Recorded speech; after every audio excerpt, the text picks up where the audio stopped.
Perfume. Viewers, আমরা perfume ওয়ার্ডটি প্রায় ব্যবহার করে থাকি। আজকে এই ভিডিওতে পারফিউম শব্দটির সম্বন্ধে বিস্তারিত জানব। চ্যানেলটি যদি সাবস্ক্রাইব না করে থাকেন তাহলে অবশ্যই চ্যানেলটি সাবস্ক্রাইব করুন এবং বেল বাটন অল করে দিন। পারফিউম শব্দের বাংলা অর্থ সুগন্ধি, গন্ধ, পরিমল, খুশবু, সৌরভ, সুবাস। পারফিউম শব্দটি ভার্ব, সিনোনিম বা সমার্থক শব্দ। Flavour, smell, fragrance, scent, aroma.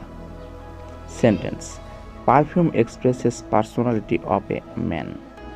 সুগন্ধি একজন মানুষের ব্যক্তিত্ব প্রকাশ করে। তো ভিউয়ার্স, আপনার প্রয়োজন যে কোনো ওয়ার্ড জানতে কমেন্ট বক্সে উল্লেখ করুন, আমরা সে ওয়ার্ডটি নিয়ে ভিডিও তৈরি করব। ধন্যবাদ।